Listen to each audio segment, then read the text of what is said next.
Hello, everybody. Welcome to this episode of Ariane Karley Discuss. This time, we're going to talk about the episode "Journey to the Center of Mikey's Mind." Anywho, what's it? So, Carly, would you like to tell us about what happens in this episode? I'll try before Skype hangs up on me again. Journey to the Center of Mikey's Mind. We get a lot of insight in the crazy subconscious of our orange turtle. It starts out with the turtles and the Fugitoid going to like a shady bar to meet one of the Fugitoid's acquaintances for some information. They're trying to find a way to get into the Triceraton's mothership so they can steal back the first piece of the black hole generator. Along the way, they run into him, and he's kind of like, yeah, I could give you information for the agreed amount, but actually I want more, so give me another life savings, and yeah, you got it. And they're like, wait, no. Little bar fight ensues, kind of Western-style fight. It was actually pretty cool to watch. Eventually, the turtles are just like, you know what, you're not worth it, whatever. Mikey's like, yeah, we have way more useful information than anything you could give us.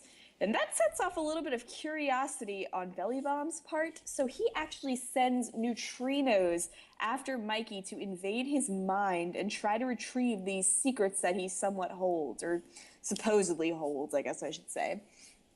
Long story short, Mikey's out of commission, and the turtles have to journey into his mind with the help of April's psychic powers to save him from these invasive mental enemies.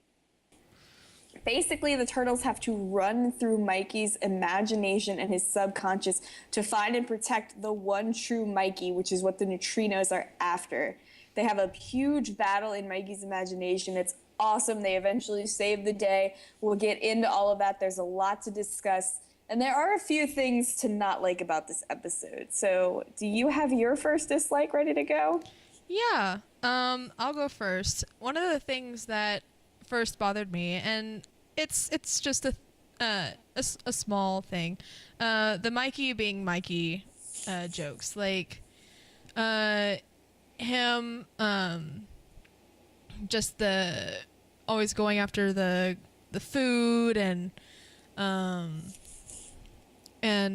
especially his line with Belly Bomb.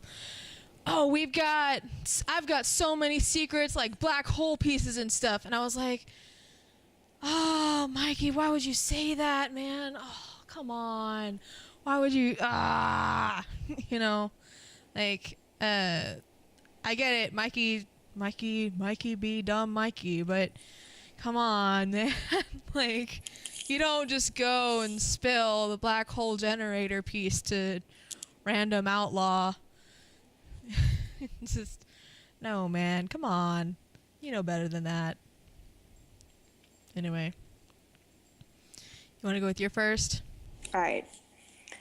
Yeah, that was basically my first dislike too, was not so much the fact that Mikey did taunt, but the dialogue of his taunt was kind of what bothered me a little bit. Like, I understand if you want to be like, yeah, we just showed you up. Like, that's what I would expect Mikey to say. I wouldn't expect Mikey to say, oh, well, you know, we're going after the black hole generator pieces to save our planet, and here's a bunch of personal information that you absolutely have no need to know.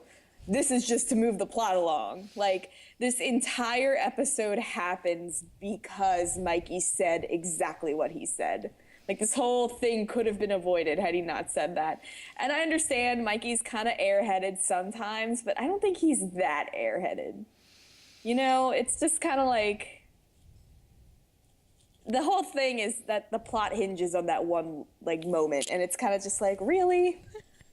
Yeah, even Belly Bomb's like, I guess that fool Mikey does have some secrets worth taking. And it's like, Yeah, like that I think that was whenever I was like, yeah, that's definitely that's supposed to be like a joke line or something. I think it was like, that was where we were like, Mikey is dumb moment, like that's where the Mikey is dumb joke is coming into play there. Now I think that's what bothered me more about it than anything else. Gosh darn it, Michael. Michael, how dare you? Michelangelo. Gah. Angelo is his middle name. His first name is Michael. Anyway, so my second dislike is just more of a like oddity that I noticed when I was watching the episode, is that right before the turtles start freaking out when they're in the subconscious about how they're alone and abandoned, April's talking to them. Like, she's like, oh guys, I just had to get you out of there, you know? And they're like, we're abandoned, we're lost. Did the only person who knew where we were just vanish? And I was like, she just spoke to you guys. We heard her talking to you. Like, I'm not sure if like we're supposed to understand that they can't hear her or we're allowed to hear her, but they don't. And like, there's just too much left open in the air there. And I was just like, I don't understand what's going on there. That was just odd for me. That's kind of like my second dislike too. Kind of like, I didn't understand what April was doing. Like, from what I understood at the beginning, she was like projecting them in there. And then she was guiding them through. But it was like after they lost touch with her, they were still there. But like, if she's doing that, then why couldn't she keep talking to them? And it was kind of just like, okay, like, what are you doing? Are you, because like, I don't even think she needed to do it. Like, they had tubes connected to their foreheads. Like, was she just like powering them, or like what on earth was her purpose? Because it was like, once they were like, oh my God, we can't hear her anymore, she's gone. It was like, you're still fine. Like, you're still there. You're still going to do what you need to do inside the tiny door. Like, I don't know. It was just really confusing as to what, and it's kind of like sad because April's getting so much better with her powers at this point, and we're just like not seeing her learn how to use them enough. Like, I wanted to watch her slowly progress and master and get to the point that she's getting to. Like, we just keep seeing little snippets, and it's like, just like we did in training. And I was like, wow, wish I could have saw that training. I mean, cool. Yeah, that would have been great, you know? Yeah. Oh, well. Hopefully we'll have a different third dislike. We're 2 for 2 right now. So my third dislike is that the random return of the Spirit Quest clothes is very random. And it's just kind of like, hey, guys, remember those outfits that we hyped up for season 3? Remember them? Remember how awesome and excited everyone was? Here they are again. Go buy the toys. Go buy the toys. Go. And it was just kind of like, well, yeah, I mean, that's cool, but there's no real reason for them to switch to like their Spirit Quest outfits for that fight. Like, I didn't see any particular reason why like Donnie's big like hammer axe was any more effective against the neutrinos than like his bow staff could have been if like the power of a Mikey's imagination was all that was needed to like back them up.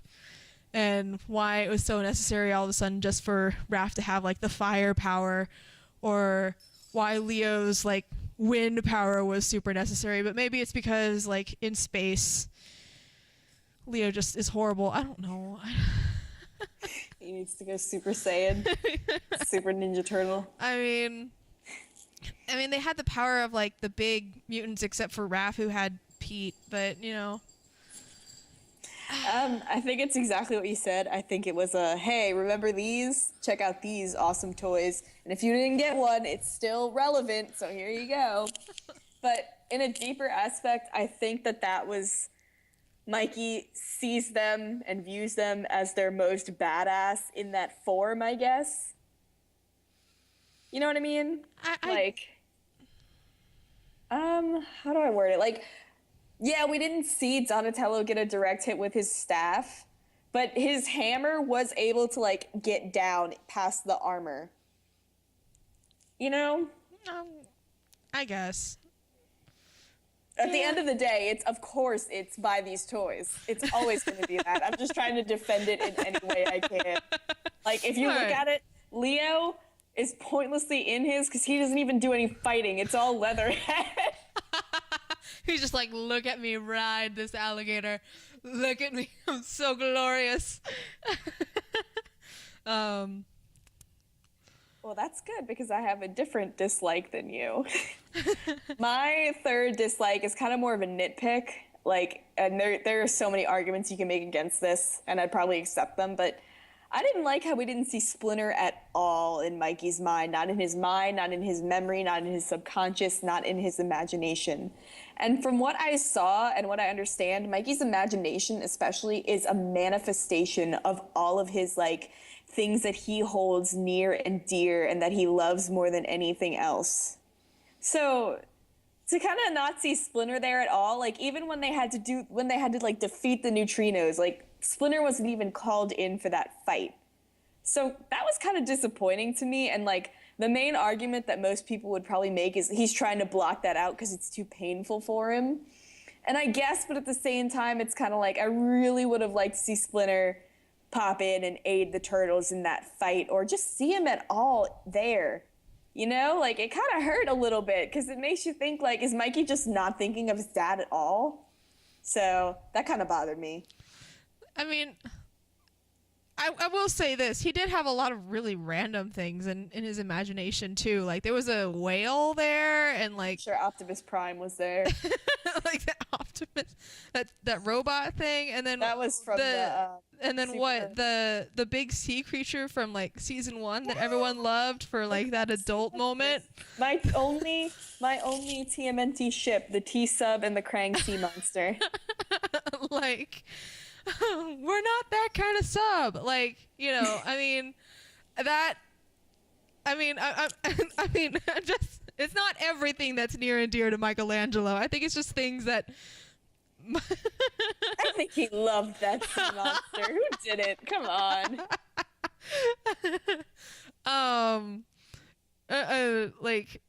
Yeah, you're right. Tiger Claw was there. That's who Donatello rides into battle. He rides Tiger Claw into battle. Yeah.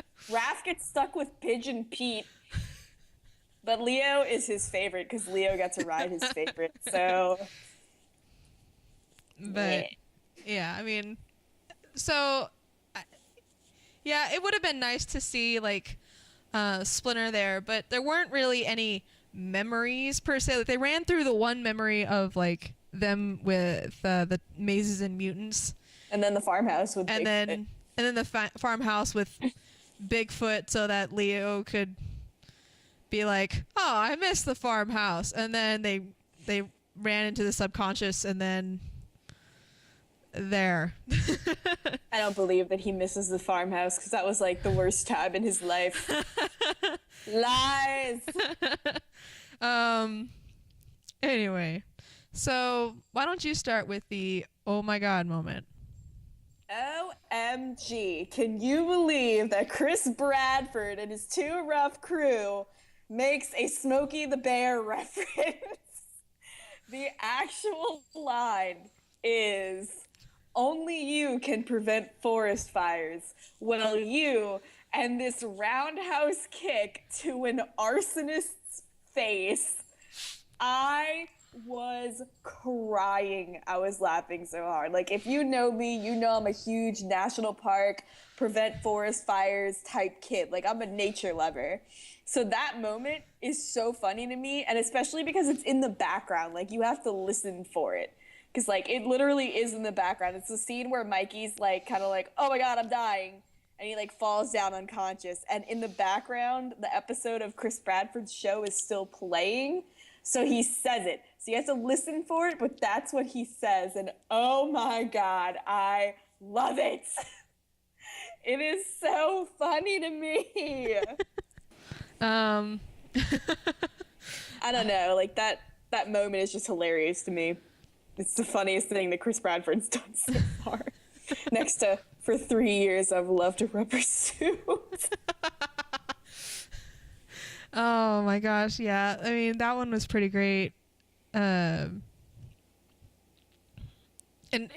I love that it's hidden too. Like, you have to pay extra attention, because otherwise you wouldn't notice it. Because before it's just like he's just getting like punched, and you're like, oh, and then Mikey's like, man, Chris Bradford's so lame. And then like you're just kind of like, oh yeah, he kind of is, and you just like start paying attention to like other things going on, and then you hear that, you're like, wait, what did he just say? What?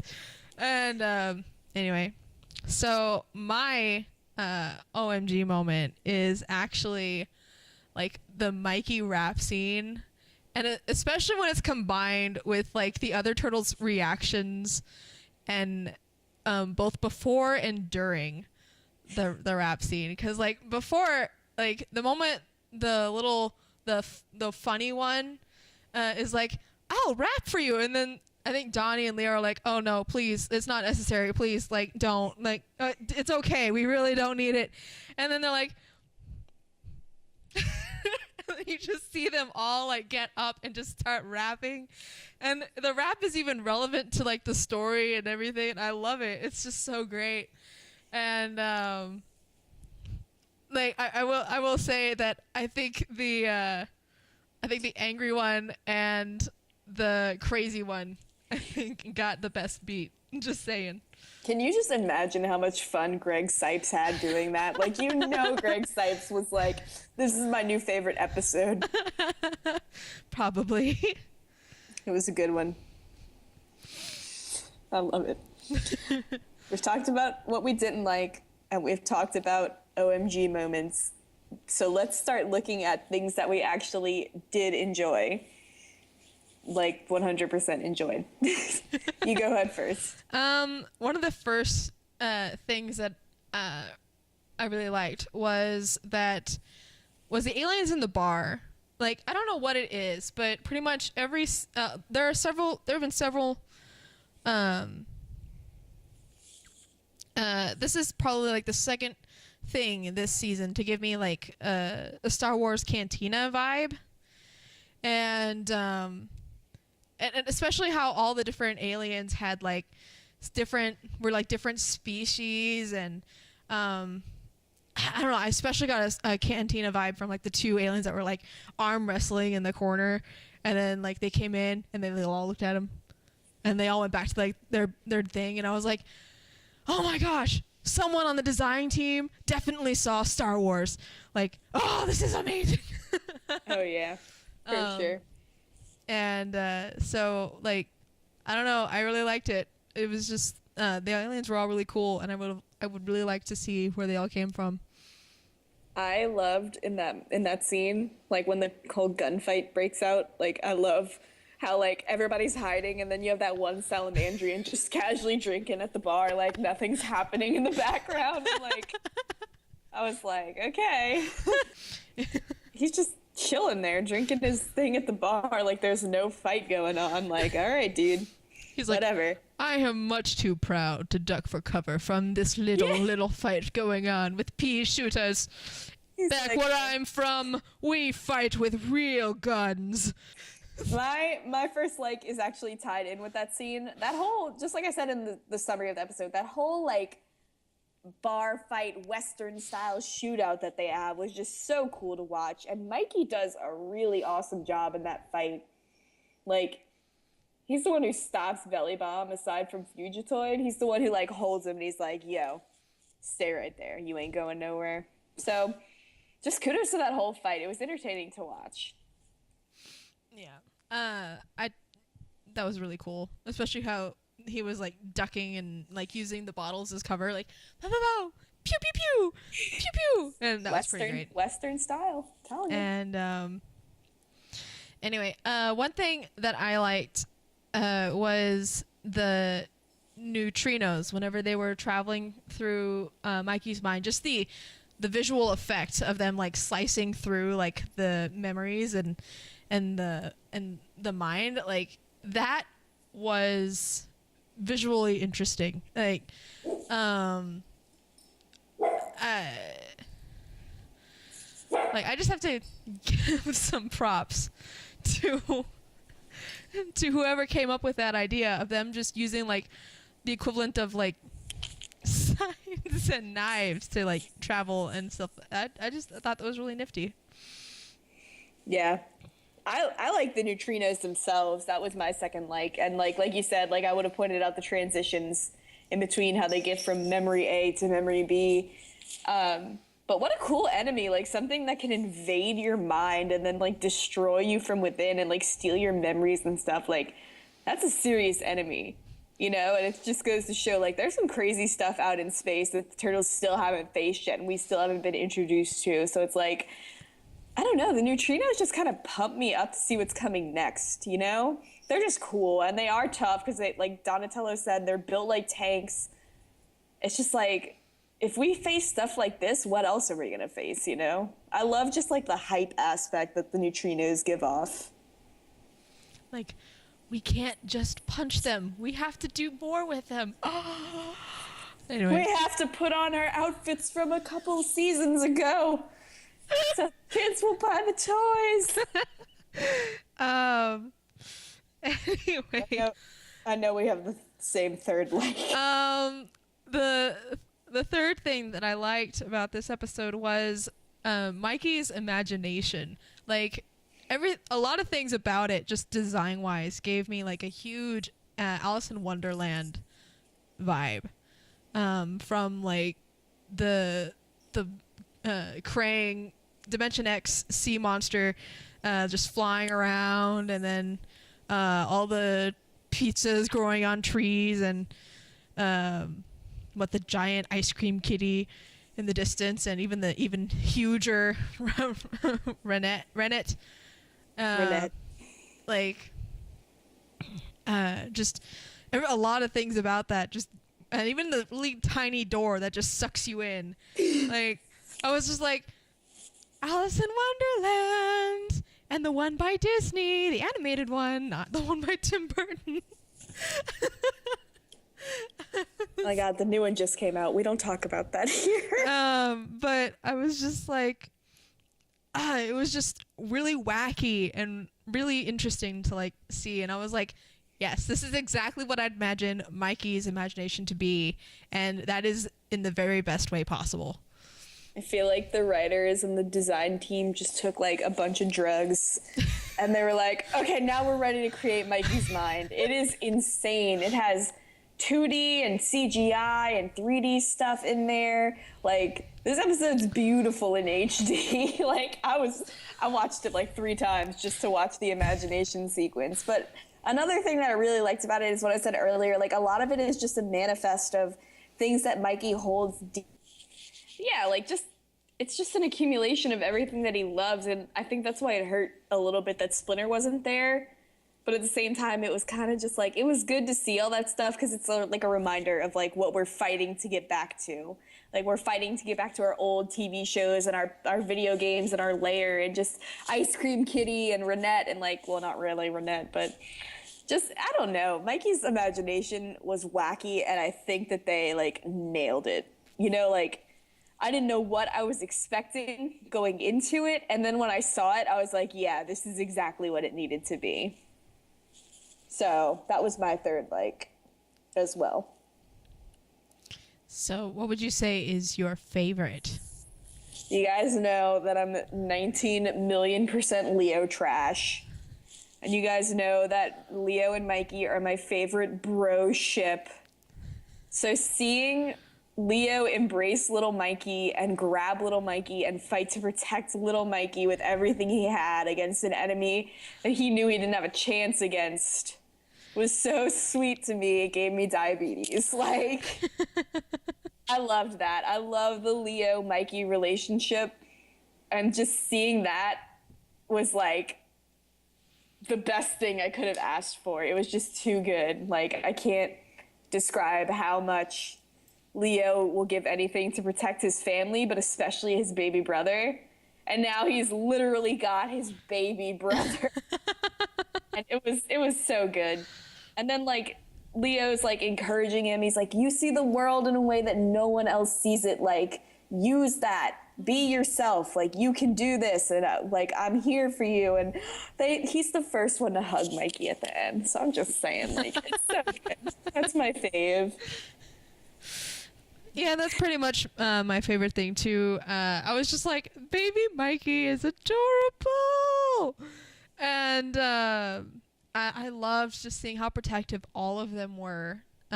not just Leo, but like all of them were over Mikey, because I was just like, they all give Mikey a hard time sometimes, but and I was just like, look at them all. You can't deny the love they all have for Mikey. It's just like, oh, look at them all. They're all like, you get out of Mikey's head. Ha!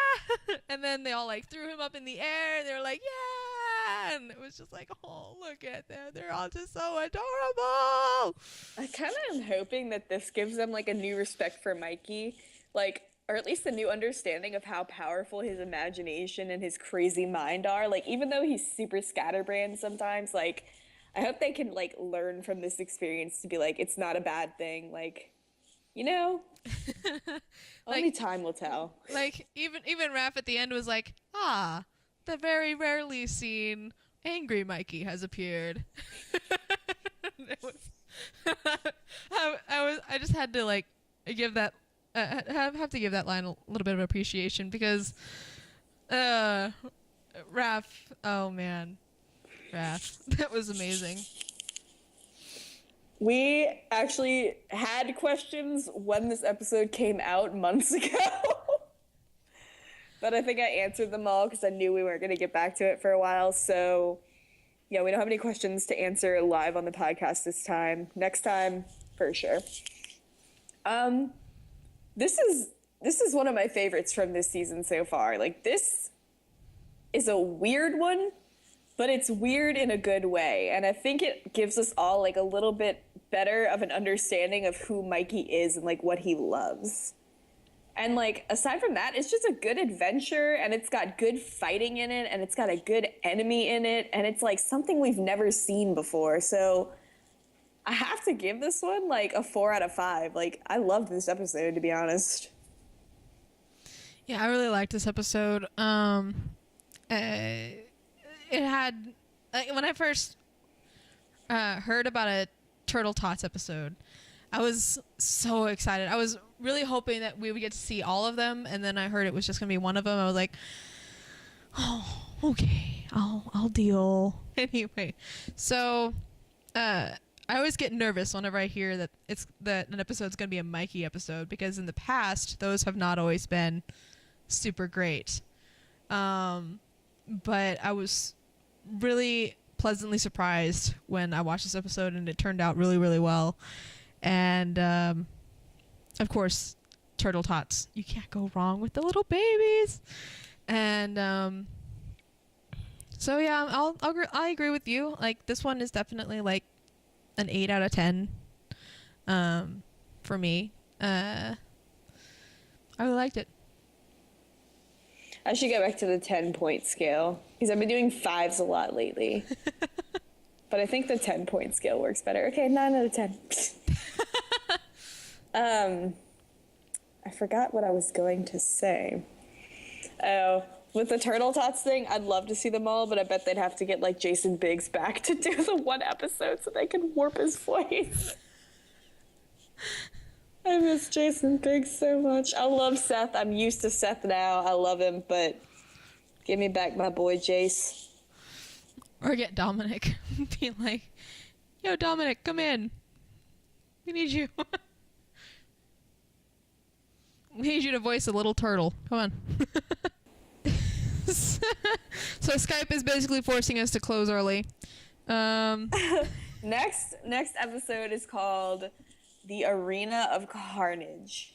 The turtles are after the first piece of the black hole generator, so they break into the Triceraton mothership to be captured and thrown into the deadly Triceraton arena.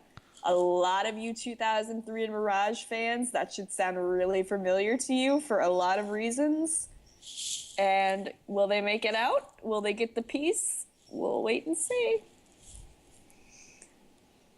Unfortunately, Skype hates us today, though, so we do have to end early. I am Carly. When Skype's not messing up, I run all things TMNT.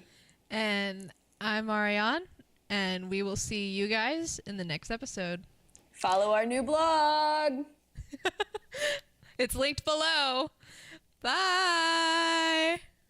All right. we are recording now because when I had to turn on the webcam, when I turned on my webcam again, I had already like gotten it ready to like start screen recording, and then Skype decided, hey, you know what? Let's prank them. So we're recording, by the way, and it's frozen again because Skype is lovely. It's great. I love it to death. It's amazing.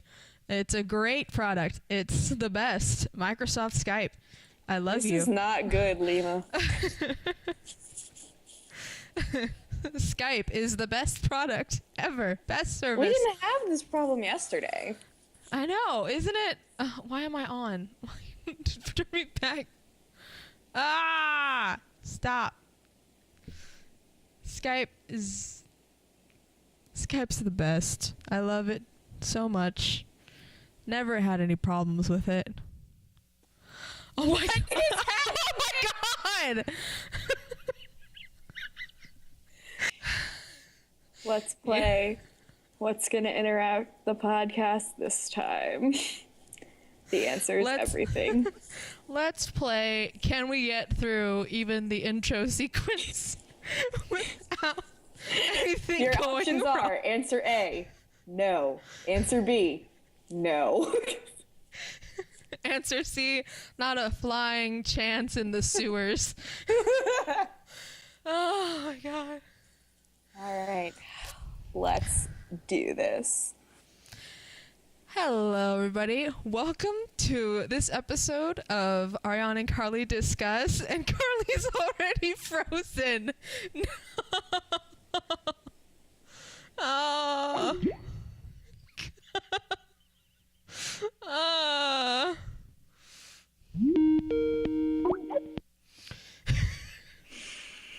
The answer was 100% no. All right. So there are worse things than the 2014 movie. I'd say the 2016 movie, because at this point, I like the 2014 one better.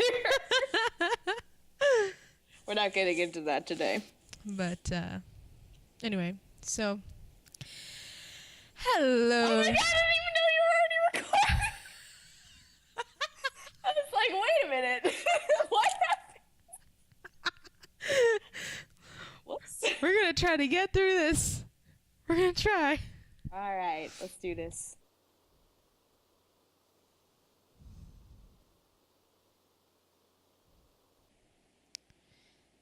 And we're frozen again. Oh, we're frozen again.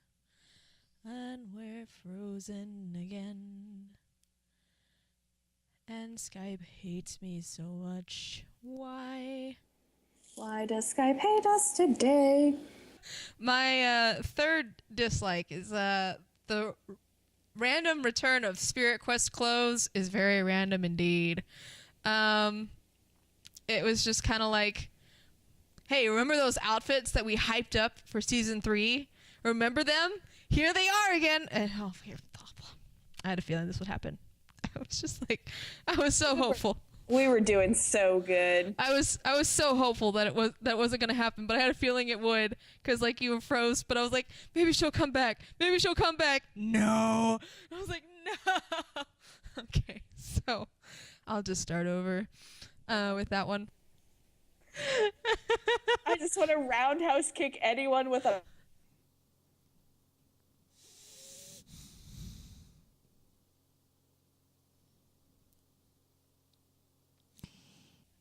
I just want to roundhouse kick Skype to the face.